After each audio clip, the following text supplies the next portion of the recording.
Well, Coach, you mentioned MLK Day. This has got to be a special one for you. How excited are you for this afternoon? I'm great. I think I think it's a great day of reflection. I think it's an opportunity for our guys. I think the campaign has earned these letters. We'll talk about it a little bit before the game. I think it's important for our guys to reflect why they're wearing a jersey. But I'm excited. There's a lot going on in our country this week with the inauguration and everything that's happened leading up to. And I think to celebrate King Day, to reflect on the legacy, to listen to the words that he spoke, and just really see how they still are relevant to what's going on, and how, although there's some progress, we still have a long ways to go. But I think when you get to reflect and you get to think back and you get to have these conversations, what you get is a reminder of how far we still have to go and what we can do about it. If you don't mind, I'm going to follow up and switch to just Gallo update for us this afternoon. Yeah, Cam is out. Obviously, Gallo is still out, but progressing well. I know he's done some good court work with our interns, Cam and Steve. They were back on the road trip and they were working him out. Both of them said he looked good. I talked to Gallo last night and this morning, and he says he feels good. He's going to tape for a while. He doesn't like taping ankles. He doesn't do that in his career, but understanding he needs to tape until he gets himself extremely comfortable, and then he's going to get out of that and get back to what he thinks is normal. But says he feels good. He says he just needs to fight through, but the workouts have progressed every day. And does that mean Herter, you'll go with Herter in the starting lineup again like the other night? Yeah.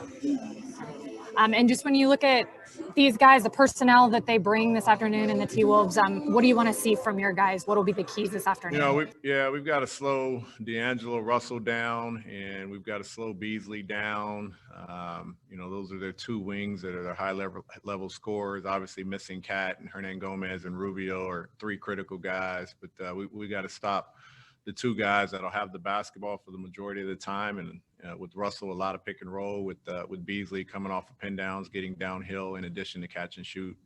And then we got to make sure some of those other guys don't get going. Naz Reid is a pick and pop big, and we got to take away, early 3-point confidence from him, and we got to keep them off the glass. Chris Kirshner. When you have several guys out like you guys have had this season, how does that affect what you try to do game to game? Does your thinking change of like how you use offensive sets or personnel? How does that all factor into? Yeah, I mean, early on, you're still learning each other. I just scripted with 6 guys that I think have played together in different ways, and just trying to give them a different look. It shouldn't be a standard package for when Brandon has the basketball and Trey has the basketball. And so we're still learning, some pairings, some combinations, and you try and figure out what works best for one group and what works best for the other group. And you need a rotation in order to do that. And, we have somewhat of a rotation because of the guys being out. You kind of get stuck into it. And then when you start integrating guys back into it, you figure out what the new rotations will look like. But we'll worry about that later and try and grow the groups that we have right now. Terrell Thomas. Coach, kind of piggybacking off of the question that was asked to start the interview about MLK Day, can you speak to us about the uniqueness of the uniforms in which the team will wear today, having those MLK letters on the jersey, the stained glass window effect that'll be on the court, the first time that an NBA franchise has used an idol, a civil rights leader, any person to represent and identify their team on their actual uniform. Can you talk to me about that uniqueness? Well, I think you answered it. It's unique. It's the first time. It's symbolic of this city. I'd rather flip it and ask you, what makes it unique to you? As you're studying and seeing it, I mean, you're outside the organization. What are your thoughts on it? I honestly think it's an amazing thing. As we are mentioning here, we've never seen any professional sports team take the initiative of put in an actual, it's normally what the team is representing, whether it be the Hawks or the Falcons. So to actually have a figure who was so instrumental in so many different things, not only here in Atlanta, but across our nation and across our world, I think is extraordinary. But with you being there and with the guys being there, that'll be something that'll go down, in my opinion, in sports history. It'll only be a few amount of guys who will actually wear that jersey, a few Hawks members who will be in the Hawks fraternity to wear that jersey. So personally, I think it's an amazing thing. No, I agree. I think the guys are excited.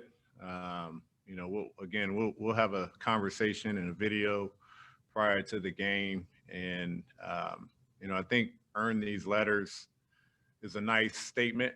And I think it's really an understanding of what Dr. King's legacy is about. And so we'll be able to talk about that. We'll be able to explain that a little bit greater in detail. But I agree. I think it's pretty unique. I think it's really unique that we are the team that gets to celebrate Dr. King. We are the team that gets to celebrate a humanitarian, and we get to do it and combine the world of sports with what's going on in our world, in our city, with our city's greatest leader. So it's unique. It's special. I'm looking forward to it. Thank you, Coach. Yep. Chris. Trey's floater hasn't fallen the way it has last season. Is there something that you think defenses are doing to try and limit his ability to get to that shot? No, I think when you take that type of shot, it's if you can get to it, it's because defenses are back and they're not letting you get to the rim, and it's a skill of his. He has to take that shot. He has to take that shot when he gets into the paint, and he can't over penetrate and get into the crowd. I think what we want to help him is to be able to make the reads. I think there's some times where the lob guy is there, and he was tremendous with Clint in the last couple games. And I think sometimes the kick out for threes are there, and he's been pretty good at that. Again, I don't measure the makes or misses. If that's the shot, we've seen the success of it. We've got to live with the failure of it, and we've got to continue to trust that the balance will always be there. And so he needs to get to those spots and continue to make the reads. And sometimes the read is to take those shots. My question for you, Chris, just kind of same deal. Just, I know you carry us. Like, what are your thoughts on today and King Day? Understanding us with the jerseys, the significance of us playing on this day. You have any thoughts having lived here in Atlanta? I think it's awesome that the organization is putting MLK's initials on the jersey just because of what he's represented. I know the Hawks organization is very passionate about being involved in the community and making sure that it's not just a business entity, but woven into the fabric of the community. And I think it's important that a sports organization takes a stand when it comes to that, because lots of times, and not even just in sports, but businesses or any other private entity, it's sometimes not the case that they want to take a stand and when it comes to social justice initiatives or anything that some people might think that you shouldn't stick to sports is usually the phrase that a lot of people use. So I think it's awesome that especially for someone like MLK, who's meant so much to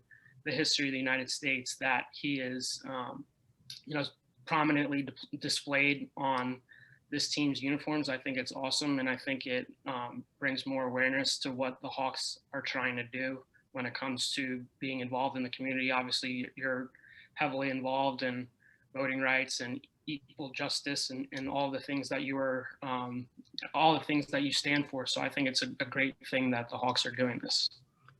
I want to say something. Chris, you said something to me, I think early in the preseason, and I kind of took it as a knock, but then I didn't. And I want to explain it a little better, because you had asked why over the course of the summer,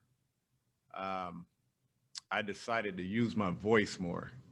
And I think I followed up by saying, well, it wasn't over the summer that I've used my voice. I think that people heard me more speak on these issues because I was getting requests more because of what was going on.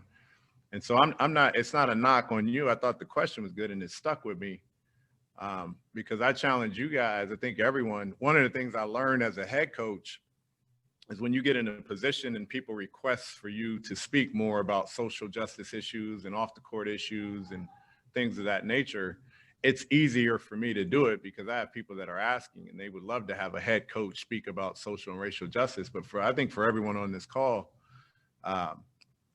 it's kind of what my first couple years have been like off the court. You know, when I do a spades tournament or I do a Solomon's Temple family dinner, you know, to me, I'm not necessarily using my voice and speaking about it.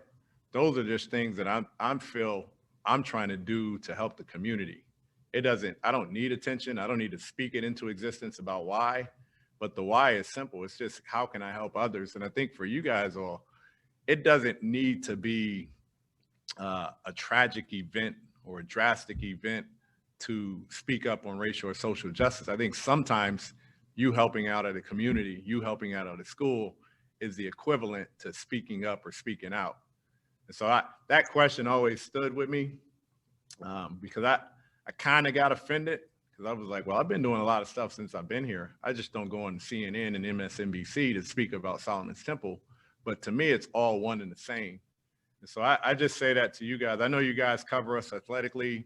You guys will cover MLK today and the events, but I don't think it needs to stop there. I think there's opportunities for everyone to continue to talk about what we can do, what we should do, what the players are doing, what you're doing, what you think of the current events. It ties into sports. No matter what we say, the fact that we talk about MLK, the fact that we talk about politics, racial and social justice, doesn't mean we have to walk away from it when there's not a major event or it's not MLK Day.